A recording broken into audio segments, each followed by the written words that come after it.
Boa noite, pessoal. Estamos começando mais um Fala aí, Jô, aqui pela rede Connect TV. No programa de hoje, vamos falar sobre relações internacionais. O nosso entrevistado, doutor Alexandre Uehara.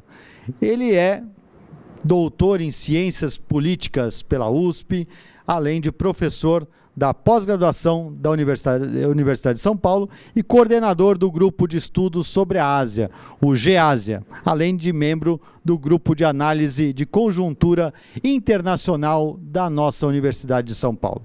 Também é coordenador acadêmico do Centro Brasileiro de Estudos e Negócios Internacionais e Diplomacia Corporativa da Escola Superior de Propaganda e Marketing, a ESPM, entre tantas outras atividades. Alexandre, é um prazer imenso recebê-lo aqui no Fala aí, Jô, dessa noite. Eu que agradeço pelo convite. Um prazer estar aqui. Maravilha. Alexandre, vamos começar já entrando nessa área das relações internacionais. Como você vê hoje o papel do Brasil no cenário internacional?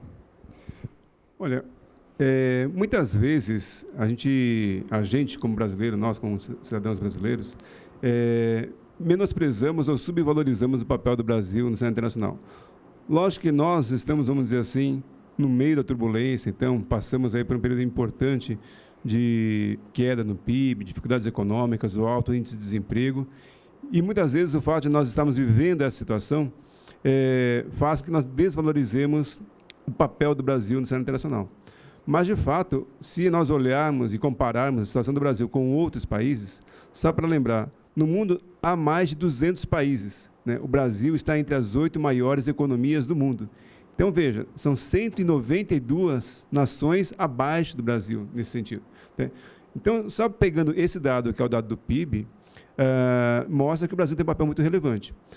É lógico que, de momentos a momentos, há momentos em que o Brasil tem uma maior participação, tem uma maior a palavra, o peso do Brasil acaba sendo maior e outros menores, mas, de fato, o Brasil tem um papel muito significativo nas relações internacionais. Entendi. E aí, principalmente entre relações internacionais e também comércio exterior, né, o Brasil tem tido um desenvolvimento grande. E como você vê a participação do Brasil também nesses mercados comuns, Mercosul, etc.? Na parte comercial, eu creio que assim, o Brasil está aquém daquilo que poderia ser, né? O Brasil, alguns dados estatísticos, se a gente comparar, de 1990 para cá, o PIB do Brasil cresceu em termos nominais algo em torno de 15 vezes, né? Então, um crescimento substantivo. Mas quando a gente olha a participação do Brasil no comércio nacional, esse crescimento não foi proporcional. Ou seja, o Brasil continua participando entre 1% e 2% do comércio mundial como um todo, né? E aí fala, bom, nós estamos falando do Brasil com o Brasil. Se nós compararmos o Brasil com a Coreia do Sul, por exemplo, em 1980 o Brasil exportava mais que a Coreia do Sul, tinha um PIB per capita maior que da Coreia do Sul, e hoje, se a gente comparar, a Coreia do Sul está muito à frente do Brasil. A China é um outro caso, né? A China era, em termos de economia, menor que o Brasil, tinha uma renda per capita menor que o Brasil, a participação da China na comércio internacional era muito menor, e hoje é a segunda maior economia do mundo, o país que mais exporta no mundo. Então, alguma coisa nós perdemos nesse caminho. Nós não deixamos de participar, mas poderíamos participar muito mais, ou perdemos o espaço para participar mais da economia mundial. Entendo. E aí a gente tem o papel do Brasil, por exemplo, que está dentro do BRICS, né? E justamente com Coreia do Sul, com China, e hoje a gente parece que ficou um pouco para trás em relação a eles. Sim, na verdade, nos últimos anos, até em função da crise econômica que nós passamos a sofrer aqui, a participação do Brasil realmente diminuiu, né? Até uma ilustração que aparece muitas vezes, uma revista americana que mostrava há uns anos atrás, o Brasil como um foguete decolando, né? E, a partir do momento que o Brasil entrou em crise, esse foguete embicou para baixo, né? E como se estivesse caindo. E, de fato, assim, nós tivemos aí um decréscimo do PIB. Então, isso fez com que a nossa voz, o nosso peso diminuísse um pouquinho. E, de novo, né, comparando com a China, Mesmo a Rússia, né, aí acho que até poderíamos comparar, fazer uma comparação que é interessante, tanto a Rússia quanto o Brasil, que são parte dos BRICS, são países que dependem muito das commodities, né? O Brasil, no caso de minério, alimentos, a Rússia muito no caso de energético, gás e petróleo, e no momento em que a economia mundial crescia, eles tiveram benefício, né, porque aí o valor das exportações cresceu bastante, isso deu um impulso à economia. Se compararmos com a China, do outro lado, a China cresceu muito fortemente na sua participação internacional, exportando manufaturados. Então, no momento que a economia, como um todo, deu uma desacelerada, por que a China continua crescendo a 6% e o Brasil caiu muito e mesmo a Rússia caiu bastante? É porque, quando a gente compara o desempenho na economia, os produtos manufaturados, eles, mesmo em tempos de crise, eles não desvalorizam tanto quanto as commodities, né? Então, o petróleo chegou a 140 e agora está em torno de 50, 60 reais o barril, né? O minério de ferro subiu bastante na época em que a própria China comprava bastante, agora caiu bastante. Então, veja que assim, também tem um perfil da economia que é importante a gente analisar e comparar com outros países para a gente tentar entender o porquê das razões do Brasil aumentar ou diminuir a participação na economia internacional. E aí você, na sua análise, falta um pouco de incentivo do nosso governo, dos nossos governos estaduais também, para que haja um maior processo de manufatura do que ficar trabalhando em cima de commodities, é isso? Sim. Lógico que nós temos aí várias avaliações de economistas, de quem analisa políticas públicas. Já vi muita gente argumentando que o Brasil, mesmo no caso dos alimentos, né, da soja e tal, eles mencionam que hoje nós temos uma tecnologia embarcada nesses produtos, porque, de fato, o Brasil é um país que tem muita eficiência na produção. Só que continua sendo commodity. Ainda que você agregue tecnologia, continua sendo commodity, né? E o Brasil ficou muito dependente disso nos últimos anos, né? Exatamente porque a economia mundial cresceu, esses produtos valorizaram, e eu creio que o governo brasileiro, de maneira geral, né, sem destacar nenhum específico, mas de maneira geral, acabou se beneficiando e se sentindo confortável, acomodado com os benefícios dados pelas exportações dessas commodities. Porém, isso não foi duradouro, né? Quer dizer, teve um período e caiu. Só que nesse período em que a economia crescia, graças a muitas vezes as commodities, produtos primários, o setor industrial foi deixado meio de lado, ficou meio à margem das políticas públicas. Consequência disso é só olhar o PIB brasileiro. Se a gente comparar, na época, aí os jovens não vão lembrar, porque só nós aqui, mas na época dos anos 80, né, que vivíamos uma inflação super alta, a participação da indústria no PIB chegou a mais de 20%. Tá? Isso quando era muito ruim a economia brasileira, a situação geral, muita instabilidade política, troca de ministros, o PIB tinha uma participação significativa da indústria. Agora, né, até nós tivemos agora o anúncio de redução da taxa de juros novamente, né, para 6%. Então, uma economia mais estável, uma inflação mais estável, monetariamente temos aí com a moeda mais estável, só que a participação da indústria no PIB está a menos de 10%. Então, veja, se os valores que têm maior estabilidade, que traz mais lucro, que têm maior valor agregado, são os industriais, né, nós perdemos, né, metade da participação da indústria no nosso PIB nos últimos anos. Então, alguma coisa realmente precisa ser mudada, precisa ser pensada pelo governo brasileiro. E nós tivemos agora, há pouco tempo também, alguns exemplos, né? Por exemplo, a saída da Ford do Brasil, quer dizer, perdemos indústrias. A própria GM também tentou dar uma ensaiada para sair, mas talvez o governo de São Paulo conversando para que não ocorresse. Então, é importante essa participação também para que nós continuemos com uma indústria forte, né? Eu creio que um dos fatores, existem vários, não só um, né? É difícil você explicar todo esse quadro que nós temos hoje da indústria brasileira por um fator só. Mas alguns que nós poderíamos pensar, como você mencionou na pergunta, eu acabei não cobrindo, em relação aos acordos internacionais. Então, já nos anos 80, vários acordos foram estabelecidos e o governo brasileiro, aí até por princípio, se pautou muito em negociar acordos multilateralmente, ou seja, pela Organização Mundial do Comércio. E porque, de fato, se avançasse lá o acordo, seria um acordo muito melhor, porque seria para o mundo inteiro e facilitaria muito o comércio nacional. E deu pouca atenção para os acordos subregionais ou bilaterais, né? Só o Mercosul que foi feito e alguns outros pequenos acordos, né, com Israel, com a Índia. que acabou fazendo com que o Brasil perdesse muito de competitividade internacional. Só para o telespectador entender, quando um país deixa de fazer um acordo, né, e um outro país faz, por exemplo, vamos pegar o caso do México e dos Estados Unidos aqui, que é mais pertinho da gente, né, a partir do momento que o México tem um acordo com os Estados Unidos, os Estados Unidos deixam de pagar imposto de importação para o México e vice-versa, né, porque eles têm esse acordo. Então, vamos supor que seja lá 5%, 10% essa tarifa, o Brasil não fazendo parte do acordo ou não tendo acordo com esses países, continuará pagando 10% do valor da importação, do imposto de importação. Significa que, mesmo que o produto fosse produzido no Brasil e no México ou nos Estados Unidos pelo mesmo valor, na hora de chegar a esses mercados, o Brasil já chegaria 10% mais caro, né? Bom, e não foi só no caso desses dois países. A União Europeia fez acordo, os asiáticos fizeram acordo, e o Brasil ficou muito preso ao Mercosul. Nós tivemos um acordo agora recente, que foi firmado, lógico, né, tem um caminho a ser andado no acordo com a União Europeia, mas eu creio que é importante. E agora novos acordos, pelo menos este governo tem mencionado, né, com a Coreia, com o Japão, com outros países, que eu considero fundamentais nesses acordos, para que o Brasil volte a participar da economia mundial de uma maneira mais competitiva. Em relação ao Mercosul, o Brasil continua tendo papel primordial ou no Mercosul também está perdendo espaço? Não, eu diria que não só no Mercosul, mas na América do Sul como um todo, o Brasil é um ator super importante, tá?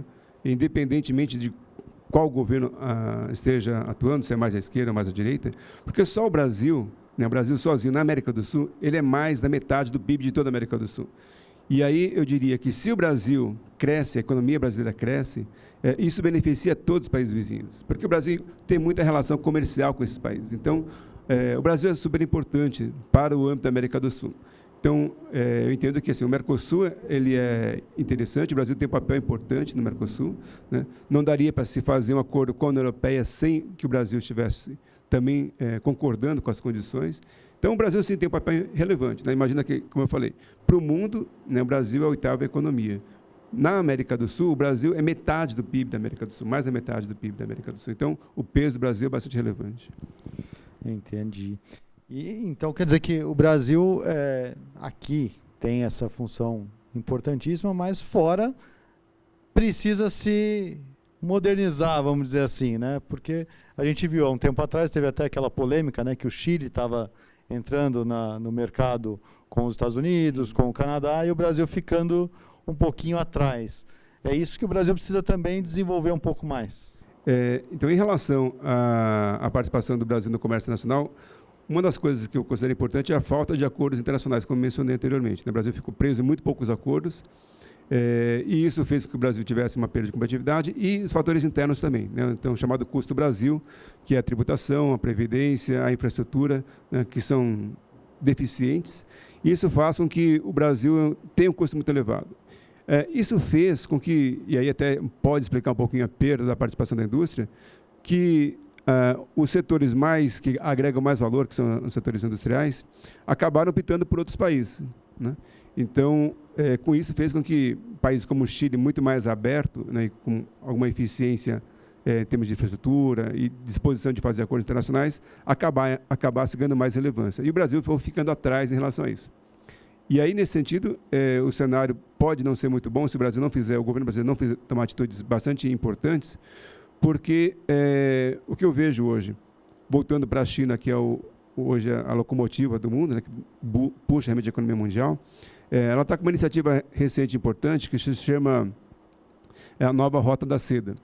E, por esse projeto, a China vai integrar Ásia, África e Europa, né, integrando nas chamadas cadeias produtivas, ou seja, o modelo asiático, assim, um país se desenvolve, os menos desenvolvidos, eles fornecem produtos para as economias mais desenvolvidas.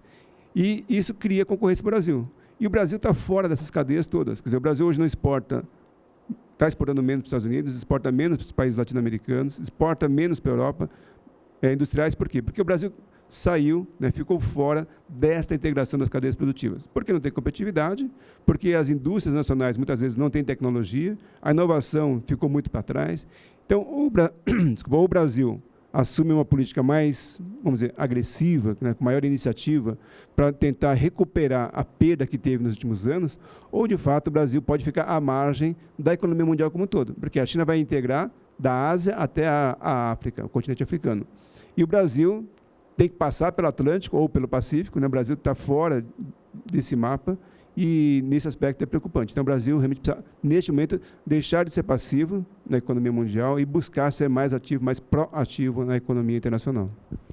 Maravilha. Bom, pessoal, o programa está chegando ao seu meio. Precisamos fazer um breve intervalo e já já a gente volta com mais Relações Internacionais aqui com o Dr. Alexandre Uehara. Até já!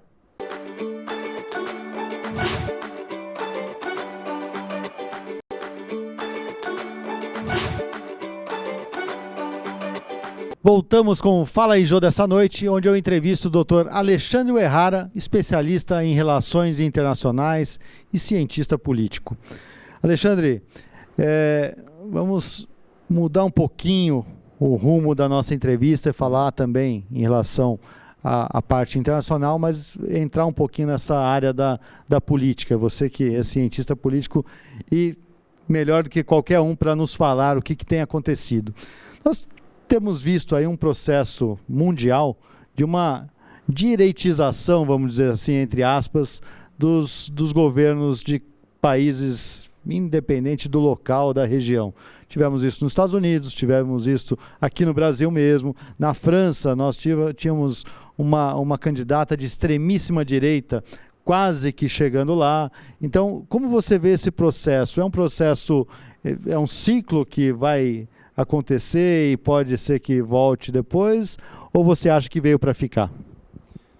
Não, se a gente olhar a história da humanidade, a gente vai perceber que muitas vezes a organização política ela responde à demanda da sociedade.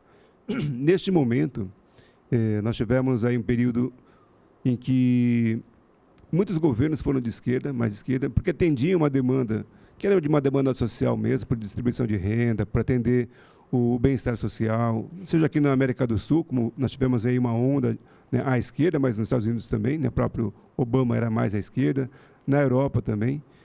Por quê? Porque no período anterior, nós tivemos um período de direita, né, um período muito mais liberal, né,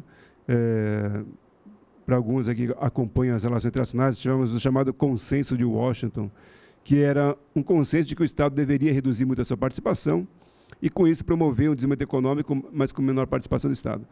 A onda à esquerda foi uma resposta a essa situação. Nos últimos anos, alguns governos de esquerda acabaram não conseguindo atender aquilo que era a expectativa das populações. A eleição do Trump foi um caso, né? Nós tivemos ali um índice de desemprego e uma parcela da população que se achava não atendida pelos governos democratas, acabaram optando pelo Trump, né? Aqui, na América do Sul, também a onda de esquerda acabou não conseguindo atender e muitas das economias da América do Sul muitas economias passaram a enfrentar dificuldades mesmo, como a própria do Brasil, né, por endividamento público, por várias questões, por uma certa desestruturação das economias. E aí, novamente, não se volta para uma alternativa, né? A alternativa que apareceu neste momento foram candidatos de direita, né? Não significa que eu concorde com eles, né? Deixando uma posição aqui, mas de qualquer forma, a sociedade entendeu que assim, a alternativa anterior fracassou ou não estava mais atendendo às necessidades, e aí eles foram buscar um outro lado, né? Que coincidiu de ser muita gente aí de uma certa direita mais à direita do que o normal, né? Não uma centro-direita apenas, mas uma direita mais forte aí.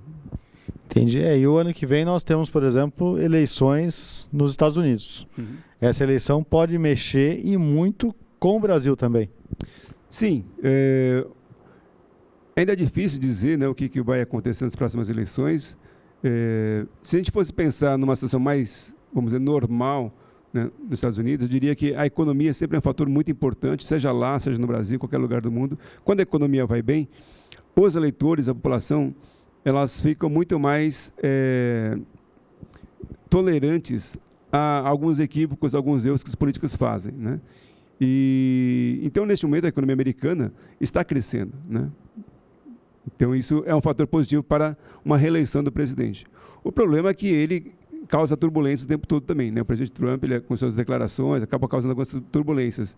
E, neste momento, a questão racial é um tema importante, né, que ele está levantando isso muito fortemente. Então, ele está criando problema para si mesmo para as próximas eleições.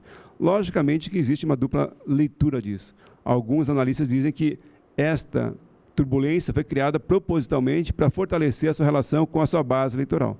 Mas pode ser que esta declaração ou essas declarações ultrapasse o limite do tolerável pela população e isso acaba saindo pela culatra. Então é difícil saber. De qualquer forma, a repercussão para o governo brasileiro é importante, né? Dado que o nosso governo hoje, o do presidente Bolsonaro, o governo tem se alinhado muito fortemente com o governo americano.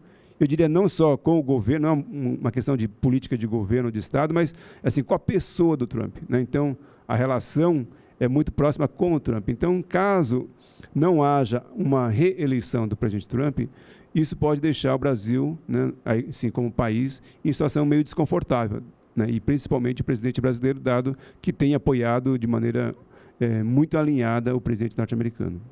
Aí nós teremos aí um período talvez de 2 anos de mandato ainda do nosso presidente mais complicado, né? Sim, isso pode realmente gerar algum atrito, né? Talvez não atrito, mas uma relação um pouco mais distante, né? Assim, lógico, quando existe uma afinidade, se aproxima, mas dado que o nosso governo agora, ele se posiciona muito claramente pró-presidente Trump, né? E não pró-Estados Unidos apenas, mas a essa pessoa, personificou muito a relação, pode gerar um afastamento, um certo esfriamento ali nos 2 próximos anos do presidente Bolsonaro. Bom, e um outro assunto que está intimamente ligado às relações internacionais, até porque normalmente os diplomatas vêm dessa carreira, né, fazem relações internacionais, vão seguindo uma carreira, crescendo, e a gente vê hoje aí politicamente o maior posto, talvez o mais importante posto da nossa diplomacia, sendo colocado pelo presidente para o seu filho, a embaixada do Brasil nos Estados Unidos. Como você vê essa colocação do filho do presidente como embaixador? De fato, a posição de embaixador nos Estados Unidos ela é super importante, né? Primeiro porque é a maior economia do mundo, né? O Brasil tem uma relação econômica muito forte e politicamente também, né? É muito importante a relação do Brasil com os Estados Unidos. E aí, a indicação do filho do presidente Bolsonaro para esse cargo, ela cria alguns ruídos, né? Eu diria que o primeiro deles é que o Brasil tem sido internacionalmente reconhecido na área diplomática como uma diplomacia de excelência, tá? O Brasil não só está entre os top 10 maiores economias do mundo, mas porque, de fato, a diplomacia brasileira ela é feita por carreira. Enquanto em muitos lugares do mundo, os diplomatas entram no meio da carreira ou fazem concursos específicos para postos, né, de cônsul ou embaixador, aqui no Brasil não, ele tem que seguir uma carreira. E isso dá uma profissionalização, né, uma capacitação para os nossos diplomatas técnica muito importante e muito reconhecida. Então, não é por acaso que o Brasil tem ocupado postos importantes em organizações multilaterais, porque existe um reconhecimento e, além disso, o Brasil é um país que é um país muito pacífico, né? Ou seja, não temos atritos, né, com nenhum país do mundo, não somos um país que faz guerra. Então, isso tem feito com que o status da diplomacia brasileira tenha sido muito bom nos últimos anos. E neste momento, essa indicação tem sido muito criticada, né? E aí, não especificamente por causa desse governo, mas porque quebram uma certa tradição de ter pessoas, né, como o próprio presidente, na sua campanha, mencionou, né, colocar pessoas capacitadas em lugares, né, adequados, né, coerentes. E, neste momento, assim, pessoalmente, a argumentação que se foi feita para que o filho do presidente pudesse ser indicado para a embaixada dos Estados Unidos, ela é, vamos dizer, no mínimo, frágil, né? Dizer que fritou hambúrguer nos Estados Unidos e se capacita para ser embaixador dos Estados Unidos, eu acho que é muito pouco, né? Falar inglês, bom, mas aí, né, hoje há muitas pessoas que falam inglês no Brasil, né? Talvez até com mais fluência que o filho do presidente. Então, e aí, agregando a isso, eu diria que o Brasil tem muito interesse econômico, o Brasil está no momento de recuperação econômica, né? Há reformas que estão sendo feitas, eu espero e eu acho que vão passar, e isso poderia levar um estímulo, um incentivo a aumentar as relações com os Estados Unidos também, né? Mas para isso precisa ter alguém ali que realmente consiga ter essa experiência, essa habilidade para poder fazer as negociações. Maravilha. Bom, agora vamos sair um pouquinho dessa seara, entrar numa outra área que você tem grande abrangência, grande visibilidade, que é o relacionamento do Brasil com os países asiáticos. Como essa relação, ela está engatinhando ainda ou ela já está numa fase mais avançada? Talvez exagerando, mas nós estamos ainda na fecundação da relação. Não, é muito pouco, muito pequena a nossa relação. E eu diria, não, é importante, porque se a gente pensar em termos comerciais, hoje a China é o principal parceiro comercial do Brasil. Então, não dá para dizer que temos poucas relações. Não, a China é o parceiro estratégico do Brasil. O Japão é um dos principais investidores no Brasil, tem muitas indústrias no Brasil aqui, algo de 350 indústrias, quase 400 indústrias no Brasil. Então, temos uma relação histórica, né, importante, não é desprezível, mas a minha crítica, muitas vezes, vai no sentido de que a nossa relação ela é muito passiva em relação à Ásia, né? Se a gente pensar o que o mundo tem feito, né, em relação à Ásia, o mundo tem dedicado muita atenção, criando especialistas, conhecimento, pesquisando sobre a Ásia, buscando oportunidade de negócios com os asiáticos. E nós, né, brasileiros, o Brasil como governo, o setor privado, e mesmo a academia, poderia dizer, nós temos buscado muito pouco a Ásia, buscado o que poderíamos fazer conjuntamente, o que poderíamos cooperar, né? O que podemos vender para a Ásia, no caso, né? Esse conhecimento é muito pequeno. Então, por que nós somos... A China é o principal parceiro comercial do Brasil? Porque a China tem interesse em fazer negócio com o Brasil, na minha opinião. Não porque o Brasil buscou fazer negócio com a China. Eu vou dar um exemplo bem rápido, né? Assim, lá nos anos 90, quando nós começamos a intensificar as relações com a China, nós exportávamos eletroeletrônicos para a China, motores para carros, motores para refrigeradores. E, neste momento, basicamente, a gente exporta soja, minério de ferro e frango, né? Ou seja, deixamos de exportar motores, não exportamos mais carros, não exportamos eletroeletrônicos. E aí, por culpa dos chineses, não, eles estão fazendo a política econômica deles, né? Agregando valor e exportando para o Brasil, mas o Brasil não conseguiu defender ou se defender ou aplicar os seus interesses, né? Como eu disse inicialmente, eu creio que o interesse do país é muito mais em ampliar as exportações de bens com maior valor agregado do que continuar exportando soja, minério de ferro ao longo do tempo. A gente poderia, ao invés de exportar soja, exportar aço, né? Nós ganharemos muito mais do que nós ganhamos exportando minério de ferro. E só para dar um exemplo nesse item, hoje no Brasil nós consumimos muito café em cápsula, né? Em várias marcas já temos hoje aí. Nós vendemos um café, o quilo do café para fora, para exportação, sei lá, talvez a 5, 6 reais o quilo, né? E importamos, né, pagamos por esse valor da cápsula algo em torno de 300, né? Então, não faz sentido. Nós somos um dos maiores produtores de café no mundo, café de qualidade, e compramos café, né, muitas vezes da Alemanha, que é um país que não produz café, muito mais caro do que o café que nós produzimos, porque nós vendemos o café e importamos mais caro. Então, não faz muito sentido. Por que nós mesmos não agregamos valor, né, e aí exportamos para a Ásia, que foi essa pergunta, né? Nós temos muito pouca relação buscando defender os nossos interesses. Nós muito mais somos comprados pelos asiáticos do que vendemos nossos produtos para eles. Eles nos vendem o carro, vendem os eletroeletrônicos e nós somos comprados. Ou seja, eles querem o nosso minério, eles querem a nossa soja, querem o alimento, eles vêm aqui e compram, né? Então, essa é uma relação que, neste momento, está muito desigual ainda. No que você falou, esse exemplo do café é bem clássico, né? Para a gente, que a gente está perdendo tempo e dinheiro, acima de tudo. Muito dinheiro.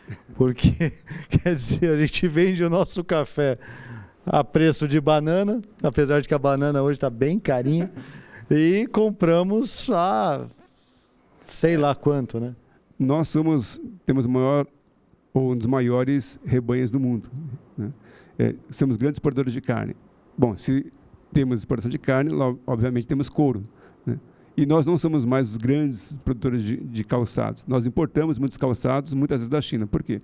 Porque as nossas indústrias foram para a China, né? Eles levam o nosso couro, né, o blue, esqueci o nome do couro, mas o couro, né, tratado para fazer o calçado, ao invés de fazermos o calçado. Então, exportamos grande quantidade de couro, né, a preço muito baixo, e importamos o calçado da China, né? Então, não faz muito sentido. Quer dizer, nós produzimos o couro, por que a gente não faz o sapato? Se a gente produz o aço, o minério, por que a gente não faz o aço? Se a gente tem o café, por que a gente não faz, né, a agregação de valor aqui no Brasil e exportamos isso? Então, veja o quanto que nós perdemos de dinheiro, de recursos. E aí acaba entrando naquela seara também das próprias reformas que você comentou, né? A gente tem, talvez, o produto vindo de fora, né? Mesmo tendo sido a matéria-prima nossa, o produto vem de fora, às vezes, mais barato do que se ele fosse produzido aqui mesmo, né? E tem uma cultura no Brasil que está mudando, mas ainda existe bastante, né? Que o que vem de fora é melhor que o nacional, né? Então, você tem um produto brasileiro e um estrangeiro, eu compro o estrangeiro. Só que o estrangeiro, ele fez aquilo como aquilo que é nosso, né? É bom porque o aço, né, é feito com o minério de ferro brasileiro. O calçado é bom porque o couro foi brasileiro, né? Então, tem um sentido aí que a gente precisa aprender a valorizar aquilo que é produzido aqui também. Maravilha. Bom, a gente está chegando ao final da nossa entrevista. Só para encerrar, você como professor de Relações Internacionais, como você tem visto o mercado aí para esses estudantes de Relações Internacionais, de Comércio Exterior? Tá. Bom, de um lado é bastante positivo porque o Brasil, né, como todas as economias, ela está se abrindo para o mundo, né? Esse governo tem praticado mais medidas nesse sentido, os acordos internacionais, mas independentemente de ações governamentais ou não, a economia está mais interdependente. Então, o espaço para profissionais de relações internacionais, para o comércio exterior, eu creio que tende, sim, a perpetuar, manter e até mesmo ampliar, dado que as relações internacionais entre os países tendem a se aprofundar cada vez mais, se ampliar e se diversificar. O difícil é saber, bom, qual é a atividade que será feita, né? Porque o mundo passa por uma grande transformação. E o ponto importante é que, assim, os novos profissionais terão que ter muita iniciativa, criatividade, né, para poder ocupar esses espaços que vão se abrir daqui para frente. Maravilha. Bom, gente, quando o papo é bom, passa rápido e muito rápido. Alexandre, eu quero te agradecer imensamente a sua entrevista, a sua participação aqui no Fala aí, Jô, dessa noite. Eu que agradeço ao convite e estou à disposição para novas conversas.